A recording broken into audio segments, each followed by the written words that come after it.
चलिए next sums पढ़ते हैं, बिना समय बर्बाद किए हुए नेक्स्ट सम्स की तरफ चलते हैं। सेकंड सम्स देखेंगे जो 2007 में भी आया हुआ है और पढ़ते हैं उसको। Second number, Saloni deposit ₹150 per month in A bank for 8 month under the recurring deposit scheme. What will be the maturity value of his deposit if the rate of interest 8% per annum? Same है जैसे मैंने अभी first sums बताया आपको, same. इसमें कोई भी ऐसा नहीं है कि नहीं आपको आ रहा होगा। आप सम्स पढ़ रहे होंगे, आप बुक में देखिए। आप मैं एक बार फिर से आप रिपीट करता हूँ, सलोनी deposit ₹150 per month in A bank में ₹150 पर मंथ वो जमा कर रही है फॉर 8 मंथ के लिए जमा कर रही है under the recurring deposit scheme. कौन सा scheme? Under recurring deposit. Recurring deposit देखिए यहाँ पे बार बार बताया जाएगा, हम लोग कैलकुलेशन कर रहे हैं रिकरिंग डिपॉजिट का, तो रिकरिंग डिपॉजिट का स्कीम का बारे में बताया जा रहा है। What will be the maturity value of his deposit. देखिए मैंने क्या कहा, ह्यूमन नेचर होता है कि मैच्योरिटी में हम लोग को मिलता कितना है, सबसे पहला ह्यूमन नेचर्स होता है। हमें बोला जाएगा आप इतना जमा करिएगा, आप सबसे पहले कितना मिलेगा, ये ह्यूमन नेचर्स होता है। तो देखिए ये भी वही है, सलोनी जो है वो भी, उसका भी ह्यूमन, वो भी ह्यूमन है, उसका भी यही नेचर है। वो बोले कि मैच्योरिटी में हमको कितना डिपॉजिट करेंगे, कितना वैल्यू हमको मिलेगा। रेट ऑफ इंटरेस्ट उसका 8% है। चलिए आइए अब हम करते हैं सम्स।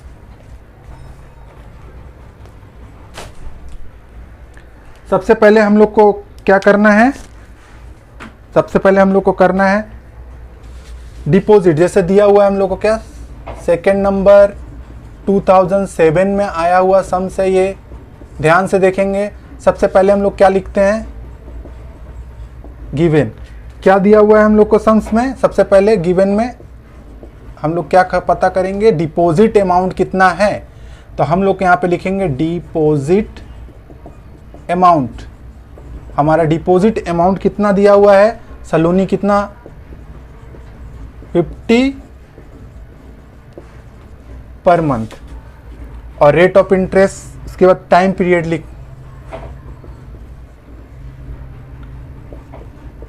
इन, यहां पे डी लिख देते हैं कि आप लोग को ज्यादा समझ में आए। टाइम पीरियड है 8 मंथ,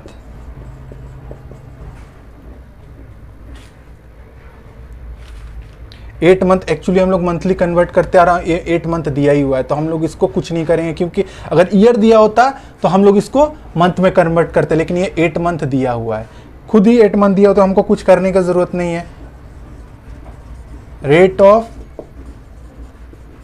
इंटरेस्ट यानी आर हमारा दिया हुआ है 8% पर एनम।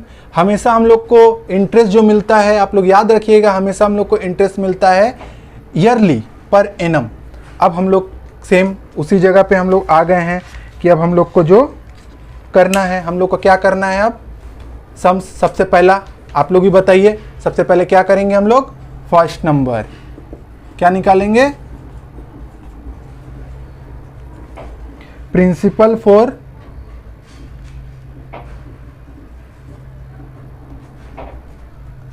प्रिंसिपल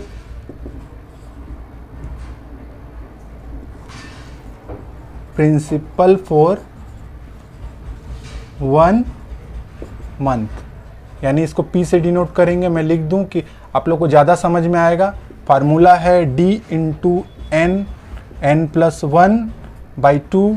D हमारा क्या है 150, n हमारा क्या है 8 + 1 2, यहाँ से क्या हो जाएगा 150 × 8 × 9/2, 2 4 ज़ा 8, और हमारा कैलकुलेशन हो जाएगा यहाँ पे 150 × 4 × 9 =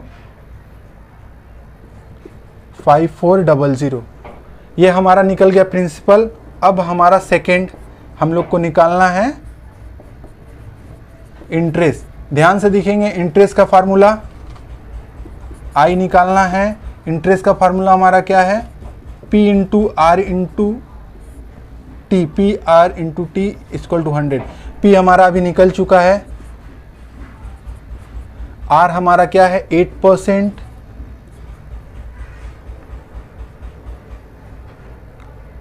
8% और हम लोग का 1 ईयर, हम लोग इंटरेस्ट हम लोग को कब मिलता है? 1 ईयर का मिलता है, मतलब 1 मंथ का हम लोग इंटरेस्ट निकाल रहे हैं यहाँ पे, 1 मंथ का। तो 1 ईयर्स का इंटरेस्ट, 1 मंथ का 1/12 लिखेंगे, 1, क्योंकि हम लोग 1 मंथ का इंटरेस्ट निकाल रहे हैं। तो हम लोग का 1 मंथ का इंटरेस्ट निकालने के लिए 1/12 हम लोग हमेशा इनबिल्ड पुट कर देंगे यहाँ पे, कि हम लोग को इंटरेस्ट जब भी निकालना होगा 1/12 भी हम लोग को करना होगा।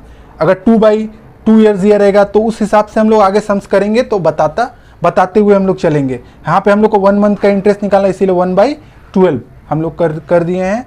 अब देखिए 20 से 20 कट गया, यहाँ पे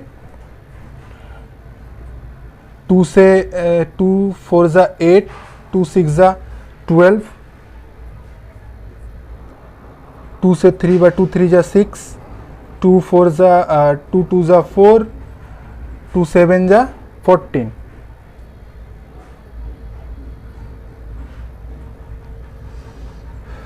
शायद कैलकुलेशन, हाँ फिर कटेगा 3 1 जा 3, 3 9 जा 27। अब हम लोग का आ जाएगा 9 4 जा 36। हमारा इंटरेस्ट कितना आ गया? 36। अब हम लोग थर्ड पार्ट में थर्ड मैच्योरिटी जो है हम लोग यहाँ पे निकालेंगे। हम लोग फर्स्ट निकाल लिए, फर्स्ट निकाल लिए हम लोग, सेकंड निकाल लिए इंटरेस्ट। अब हम लोग क्या करेंगे? थर्ड निकालेंगे। क्या निकालेंगे? Maturity amount. हम यहाँ लिख रहे हैं मैच्योरिटी अमाउंट क्या है? D × N + I। D कितना है हमारा? 150, N हमारा 8 मंथ प्लस इंटरेस्ट आया है अभी 36। अब हम लोग इसको मल्टीप्लाई करेंगे तो हमारा आएगा, इसको मल्टीप्लाई करेंगे तो 1200 + 36। यहाँ पे हमारा मैच्योरिटी में हम लोग को जो अमाउंट मिलेगा वो मिलेगा हम लोग का 1236। देखिए कितना ही आसान था और कितना ही आसान तरीका से हम लोग समझ गए इसको, और हमें कोई भी आपत्ति नहीं हुआ, कुछ भी प्रॉब्लम नहीं हुआ। मैंने क्या कहा था स्टार्टिंग में? सम्स बनाएंगे ज़्यादा समझ में आएगा। और देखिए इसी 3 फार्मूला, ये जो 3 फार्मूला के ऊपर ही सब कुछ चल रहा है अभी तक, और कोई भी टेंशन की बात नहीं, कोई भी प्रॉब्लम हम लोग को नहीं आई है। एक चीज़ आप यहाँ पे आप पूछ सकते हैं कि 1/12 क्यों लिखे हैं। बहुत स्टूडेंट को ये क्वायरीज होगा कि सर वहाँ पे 1/12 क्यों लिखे? क्योंकि हम लोग इसलिए लिखे हैं कि हम लोग क्या बोले थे पहले नोट में लिखाए थे कि हम लोग मंथली कैलकुलेशन करते हैं। हम लोग हमेशा बोले, यहाँ पे बता रहे मंथली, हम लोग 1 मंथ का हम लोग इंटरेस्ट, क्योंकि हम लोग यहाँ पे monthly income, monthly per month का हम लोग ये कर रहे हैं डिपॉजिट, तो इसीलिए हम लोग को 1 मंथ का इंटरेस्ट निकालना है, ना कि हम लोग को 1 ईयर का। और हम लोग को बैंक हमेशा ईयरली देती है इंटरेस्ट, इसीलिए हम लोग यहाँ पे 1/12 लिखें कि हम लोग को मंथली इंटरेस्ट हम लोग को मिल जाए। देखिए आप लोग को समझ में आया होगा, उम्मीद है कि आप लोग को समझ में आ गया होगा अच्छा से। अब आप लोग कॉपी करिए, अब नेक्स्ट सम की तरफ हम लोग चलेंगे।